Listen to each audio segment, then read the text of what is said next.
In America, we have values, culture, but it's not the same throughout the country.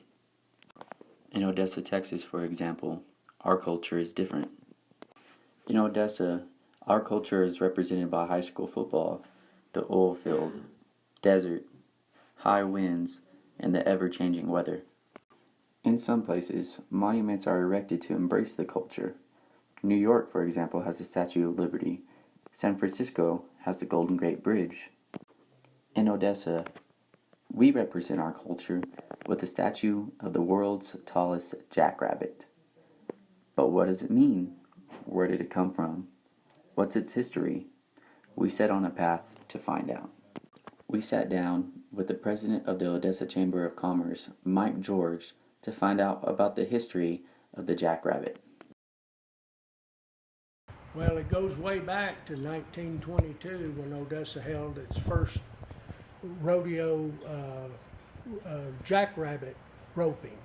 And the first year, it took a guy 6 seconds to rope a jackrabbit. Second year, the world record holder, and it's still intact, roped one in 5 seconds. So, and that lady that did it on horseback and got that rabbit in 5 seconds. And she turned out to be the first justice of peace, woman justice of peace in Nectar County.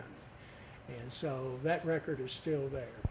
So Odessa has long been known for the jackrabbit. You know, the jackrabbits are agile, they're quick, they can adjust to circumstances, much like the businesses and the individuals here in Odessa have to do.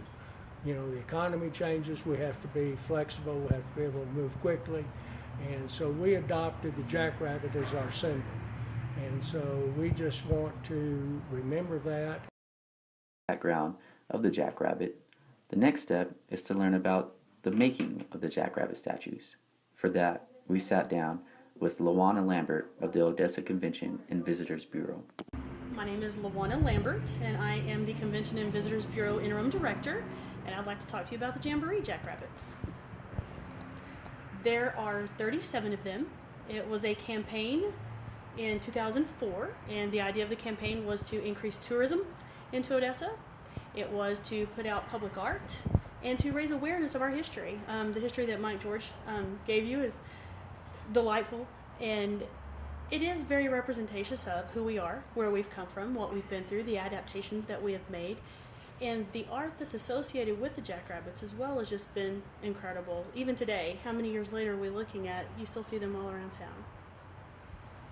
When the campaign went out, there was a contract when the purchasers bought the rabbits. 37, they had to stay in place for a year. And once that year was up, depending on which level that people purchased the rabbits at, they could either keep them and own them, or somebody else could buy them and they could be moved at that point in time. Other than that, they stayed put for a year. It was a large collaborative effort of several groups. It was the Chamber of Commerce, of course, Odessa Council for Arts and Humanities, Keep Odessa Beautiful, the Odessa Parks Department, the Hext Foundation. There were several people involved, several. Downtown Odessa, or used to be Main Street Odessa. All of the artists and the paintings of the jackrabbits are local. So again, we stayed home with everything, which is absolutely incredible. We like that. And they all have a different flair. You have the Texas Tech jackrabbit. He looks like a doctor, and I believe his name is What's Up Doc. They're just all kinds of musical ones. There's ones with dancers. There's just all kinds of fun stuff. Now that we know the background of the jackrabbits, we need to know why they are so iconic to Odessa. For that, we sat down with Randy Ham of the Odessa Council for the Arts and Humanities. One of the things that is important to know about the Arts Council and the way that we fund art in the city is that we get a lot of our money through hotel motel tax funds. And for that reason, there always has to be a tourism component to any art that we fund.